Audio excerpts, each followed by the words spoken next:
ये कहानी है हीरापुर नामक एक छोटे से गांव की। गांव के आखिरी छोर पर एक टूटी फूटी हुई झोपड़ी थी। इस झोपड़ी में कांताबाई नाम की एक बूढ़ी औरत रहती थी। कांताबाई अकेले ही रहती थी। उसके पति का देहांत कई सालों पहले ही हो गया था।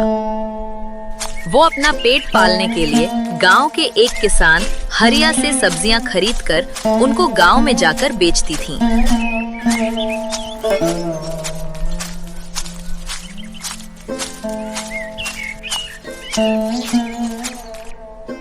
अरे आ गई अम्मा जी। आज आने में इतनी देर कैसे हो गई? अब क्या बताऊं बेटा, कल शाम से बुखार के मारे सिर फटा जा रहा था। सुबह बिस्तर से उठने की हिम्मत नहीं हो रही थी। अरे अम्मा, अगर ऐसी बात थी तो आपने मुझे पहले क्यों नहीं बताया? चलिए इसी वक्त मैं आपको डॉक्टर के पास लेकर चलता हूँ। अरे घबराओ मत बेटा, सुबह ही मैं डॉक्टर साहब के पास गई थी। अब मैं बिल्कुल ठीक हूँ। चलिए, अच्छा हुआ कि आपने डॉक्टर को दिखा दिया था, मैं तो डर ही गया था। बताओ अम्मा, आज कितनी सब्जियां ले जाओगी? अरे बेटा, एक काम कर 2 किलो टमाटर और बैगन, 3 किलो आलू और 2 किलो शिमला मिर्च कर दे, और साथ में आधा किलो हरी मिर्च और हरी धनिया भी कर दे। आप इतनी सारी सब्जियां उठा तो लेंगी ना अम्मा? ऊपर से आपकी तबीयत भी कुछ ठीक नहीं लग रही है। अरे ज्यादा हुई तो क्या हुआ, सब उठा लूंगी। 2 वक्त की रोटी के लिए इतना तो करना ही पड़ता है। हरिया ने सब्जियों का बड़ा टोकरा कांताबाई के सिर पर रख दिया। हरिया, इसके पैसे मैं तुझे सब्जियां बेचकर कल तक दे दूंगी। मुझे अभी गांव में सब्जियां बेचने जाना है, इसलिए मैं चलती हूँ। अरे कोई बात नहीं अम्मा। कौन सा आपसे मैं अभी मांग रहा हूँ, जब आपके पास पैसे आ जाएं तब दे देना। कांताबाई हरिया से सब्जियां लेकर उनको बेचने के लिए गांव की तरफ निकल पड़ती हैं। ये सब देखकर उसकी पत्नी शारदा गुस्से में वहां आती है। अरे ओ पतिदेव, मुझे तो लगता है कि ये बुढ़िया आपको हर रोज पागल बनाती है। कभी भी पूरा हिसाब चुकता नहीं करती और सब्जियां रोज टोकरी भर के ले जाती है। अरे शारदा, तुम भी ना, छोड़ो। बेचारी बूढ़ी अम्मा अकेली रहती है। इस उम्र में भी देखो कितनी मेहनत करती है। अगर हमारे वजह से उसको 2 वक्त की रोटी मिल रही है तो उसमें बुराई क्या है? अरे तो आप क्या चाहते हो? क्या हम अपनी पूरी कमाई इस बुढ़िया को दान कर दें? हमारे भी तो बच्चे हैं, हमें भी तो पैसों की जरूरत है। अरे पर वो बूढ़ी अम्मा ऐसी नहीं है। उसने बोला है कि वो कल सारे पैसे दे देगी।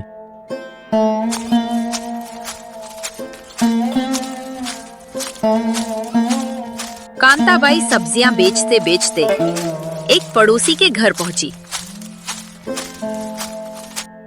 अरे ओ रिया की माँ, ताजी ताजी सब्जियां आ गई हैं।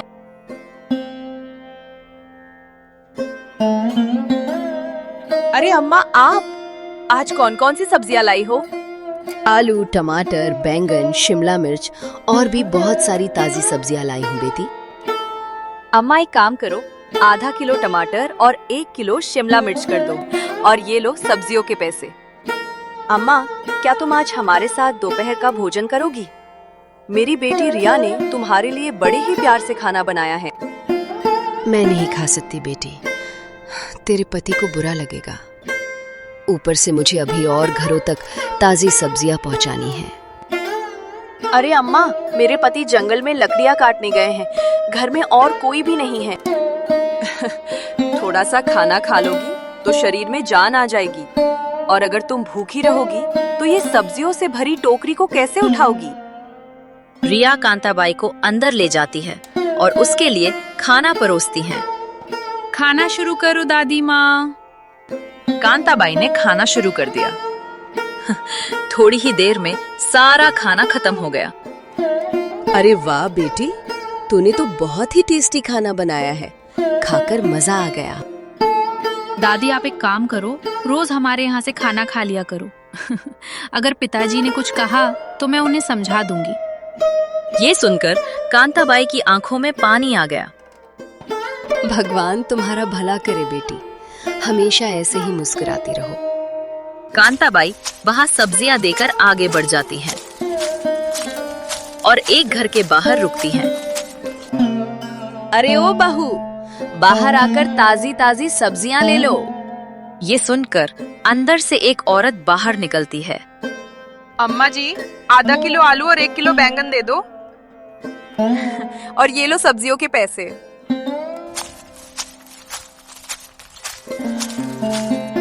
अरे अम्मा, कहाँ जा रही हो? बस बेटा, गांव में सब्जियां बेच रही हूँ। तू भी लेगा क्या? अभी ही हरिया के खेतों से ताजी सब्जियां लाई हूँ। हाँ अम्मा, मैं तो कब से आप ही को ढूंढ रहा था। कल मेरी बेटी की शादी है। उसके लिए कल सुबह मुझे 5 किलो आलू, 7 किलो बैंगन और 10 किलो शिमला हरी धनिया और कुछ हरे मिर्च चाहिए। सब्जियां एकदम ताजी होनी चाहिए। मैंने सोचा तुमको पहले से ही ऑर्डर दे देता हूँ ताकि तुम भूल ना जाओ। ठीक है शंकर बेटा, मैं सुबह जल्दी से आकर तेरे घर पर सब्जियां पहुंचा दूंगी। अगली सुबह कांताबाई जल्दी से उठकर हरिया के खेतों में पहुंचती है और वहां से सब्जियां लेकर उनको गांव में बेचने के लिए निकल पड़ती है। अरे, मैं तो भूल ही गई थी, आज शंकर की बेटी की शादी में भी सब्जियां पहुंचाती है। ऐसा करती हूँ, सबसे पहले मैं शंकर के यहाँ ही सब्जियां दे आती हूँ। कहीं सब्जियां कम पड़ गई तो दिक्कत होगी। अरे अम्मा, तुम आ गई। मैं कब से तुम्हारा ही इंतजार कर रहा था। हाँ बेटा, ये ले, एकदम ताजी ताजी सब्जियां लाई हूँ। बहुत बहुत धन्यवाद अम्मा। ये लो अपनी सब्जियों के पैसे। कांताबाई को उस दिन सब्जियां बेचकर बड़ा मुनाफा होता है। कुछ दिन ऐसे ही बीत जाते हैं। एक दिन जब कांताबाई सब्जियां बेचकर घर पहुंचती है तो वो देखती है कि उसकी झोपड़ी के बाहर 2 लोग खड़े होकर आपस में कुछ बातें कर रहे थे। अरे बेटा, कौन हो तुम लोग और मेरी इस झोपड़ी के बाहर क्या बातें कर रहे हो? हमें जमींदार जी ने भेजा है। उन्होंने कहा है कि कांताबाई को बुला कर लाओ। भला जमींदार जी को मेरी क्या जरूरत पड़ गई? कांताबाई उन लोगों के साथ जमींदार के घर की तरफ निकल पड़ती है। आओ कांताबाई, कैसी हो? अरे जमींदार जी, आप बुलाए और मैं ना आऊं, ऐसा कैसे हो सकता है? पर मेरे मन में कुछ घबराहट है। आपने मुझे यहाँ किस काम से बुलाया है? देखो, बात सीधी सी है। जिस जमीन पर तुमने झोपड़ी बनाई है और उसके आसपास की सारी जमीन सरकारी जमीन के अंतर्गत आती है। गांव के विकास के लिए यहाँ एक बड़ा सामुदायिक भवन बनेगा। तुम्हें ये झोपड़ी खाली करनी होगी क्योंकि तेरी झोपड़ी बीच में दिक्कत कर रही है। ये सुनकर मानो कांताबाई के पैरों तले जमीन खिसक गई हो। जमींदार जी, इसी झोपड़ी में मैं रहती हूँ। इसको छोड़कर मैं कहाँ जाऊंगी? मैं यहीं पैदा हुई, 50 साल से यहीं रह रही हूँ और आज आप मुझे ये झोपड़ी खाली करने के लिए बोल रहे हैं। मैंने सभी कागजात देख लिए हैं। अब ये पूरी तरह से सरकारी संपत्ति है। इस पर तुम्हारा कोई कानूनी हक नहीं है। 3 दिन के अंदर इस झोपड़ी को खाली कर दो। हमें निर्माण कार्य शुरू करना है। जमींदार जी, ये जमीन मेरे पति ने मुझे दी थी। उन्होंने कहा था कि ये अब मेरी है। क्या तेरे पास उस जमीन के कोई कागजात हैं? बिना कागजात के तेरे बातों का कोई मोल नहीं। मैं अनपढ़ हूँ जमींदार जी, मुझे इन कागजों की समझ नहीं है। मेरे पति के जाने के बाद मैंने सब कुछ यही छोड़ दिया। देखो, मैं ये सब कुछ नहीं जानता। 3 दिन के अंदर झोपड़ी खाली कर देना, वरना मुझे जबरदस्ती झोपड़ी खाली करवाना पड़ेगा। 3 दिन बीत चुके थे, लेकिन कांताबाई ने झोपड़ी खाली नहीं की थी। फिर चौथे दिन जमींदार के 2 मजदूर कांताबाई की झोपड़ी के पास पहुंचे। अरे ओ बुढ़िया, चल बाहर निकल। 3 दिन पूरे हो गए हैं। अब हमें इस झोपड़ी को तोड़ने का आदेश मिला है। कांताबाई घबराकर बाहर निकलती है और उनसे विनती करने लगती है। नहीं बेटा, ऐसा मत करो। अगर तुम मेरी इस झोपड़ी को तोड़ दोगे तो मैं कहाँ जाऊंगी? मुझ पर थोड़ी दया दिखाकर थोड़ा और समय दे दो। देख बुढ़िया, इसमें हम कुछ नहीं कर सकते। अगर तुझे कुछ कहना है तो जमींदार जी के पास जाकर कहो। मजदूरों ने बिना सुने झोपड़ी की दीवारों को गिराना शुरू कर दिया। कांताबाई रोते हुए अपनी झोपड़ी को टूटते देख रही थी। अगले दिन रिया की माँ सब्जी लेने कांताबाई के पास आई। अरे अम्मा, क्या हुआ? आपकी ये हालत कैसे हो गई? हीराबाई ने रोते हुए उसको जमींदार की पूरी बात बताई। अरे अम्मा, आप रोना बंद करो। आप वहाँ से चुपचाप क्यों आ गई? इतनी हिम्मत करके जमींदार के पास जाओ। आप इतने साल यहाँ रही हैं, वो ऐसे कैसे आपको बेघर कर सकता है? अरे भाई, ये बुढ़िया तो जमींदार के पास जा रही है। ऐसे तो ये अपनी झोपड़ी बचा लेगी। ऐसा करते हैं कि इस झोपड़ी में आग लगा देते हैं। घंटों का काम मिनटों में हो जाएगा। ऐसा सोचकर जमींदार के आदमी झोपड़ी में आग लगा देते हैं। कुछ ही पलों में पूरी झोपड़ी जलकर राख में तब्दील हो गई। वहां से झोपड़ी का नामो निशान पूरी तरह से मिट चुका था। ये देखकर कांताबाई और रिया की माँ चौंक जाते हैं। कांताबाई की आंखों से आंसू बहने लगते हैं। हे भगवान, मेरी पूरी झोपड़ी जलाकर राख कर दिया। अब मैं कहाँ रहूंगी? हीराबाई ने हिम्मत जुटाई और जमींदार के पास जा पहुंची। जमींदार जी, आपने मेरी झोपड़ी में आग लगवा दिया। अब कम से कम मेरे रहने के लिए कोई घर तो दे दो। मैंने तुझे पहले ही कह दिया था कि मैं तेरी कोई मदद नहीं कर सकता। जाओ यहाँ से। ठीक है, जब तक मेरे लिए कोई ठिकाना नहीं मिलता, मैं यहीं आपके दरवाजे पर पड़ी रहूंगी। हीराबाई जमींदार के आंगन में बैठ गईं। अगली सुबह हरिया और शारदा उसी रास्ते से गुजर रहे थे जहां कांताबाई की झोपड़ी थी। उन्होंने देखा कि कांताबाई धूल में बैठी हुई थी और उसकी झोपड़ी राख में बदल चुकी थी। अरे अम्मा, तुम यहाँ क्यों बैठी हो? कांताबाई ने पूरी कहानी बताई। हरिया को जमींदार के ऊपर बहुत गुस्सा आया।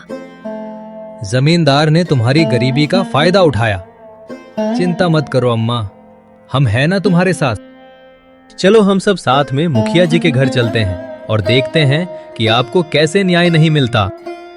हरिया कुछ और गांव वालों को एकजुट करके मुखिया के घर की तरफ निकल पड़ता है। मुखिया जी, इस बूढ़ी और बेसहारा औरत को न्याय दिलाओ। हरिया ने कांताबाई की पूरी कहानी मुखिया जी को सुनाई। कांताबाई, तुम्हारे साथ बहुत बुरा हुआ है। चलो अब जमींदार को मजा चखाते हैं। हरिया, कांताबाई, मुखिया जी और गांव के कुछ लोग जमींदार के घर की तरफ निकल पड़ते हैं। हरिया गुस्से में कहता है, अरे ओ जमींदार, तुझे शर्म नहीं आई? तूने एक बूढ़ी और बेसहारा औरत पर इतना अत्याचार किया। झूठे इल्जाम मत लगाओ। मैंने कुछ नहीं किया। मैं नहीं जानता उसकी ये हालत किसने की। गांव वाले लड़ने को तैयार हो गए, लेकिन तभी गांव का मुखिया कहता है, गांव वालों, मैं जानता हूँ कि कैसे जमींदार ने कांताबाई के साथ अन्याय किया है। जमींदार, तूने एक विधवा और बेसहारी बूढ़ी औरत को परेशान किया है। उसकी झोपड़ी में आग लगवाकर उसको बेघर किया है। बदले में अब तुझे कांताबाई से माफी मांगनी होगी और उसके लिए एक नया घर बनवा कर देना होगा। यही तेरी सजा है। क्यों गांव वालों? हाँ मुखिया जी, आप सही कह रहे हैं। इसकी सजा यही होनी चाहिए। मुझे माफ कर दो कांताबाई, मुझसे बहुत बड़ी गलती हो गई। अब मैं तुम्हारे लिए एक नया घर बनवा कर दूंगा। कुछ ही दिनों बाद जमींदार ने कांताबाई को अपनी जमीन पर उसके रहने के लिए एक नया घर बनवा कर दिया। कांताबाई और हरिया ये देखकर बहुत ही खुश थे। देखा अम्मा, आखिरकार आपको न्याय मिल ही गया। अब आप आराम से अपने नए घर में रहना। हाँ बेटा, तू सही कह रहा है। हमें कभी भी हिम्मत नहीं हारनी चाहिए। हमारे जीवन में अनेकों बार मुसीबतें आती हैं, लेकिन हमें उनसे डरकर पीछे नहीं हटना चाहिए, बल्कि उनका डटकर मुकाबला करना चाहिए। दोस्तों, अगर आपको हमारी ये कहानी अच्छी लगी हो तो वीडियो को लाइक और मैजिकल टून टीवी चैनल को सब्सक्राइब जरूर करें।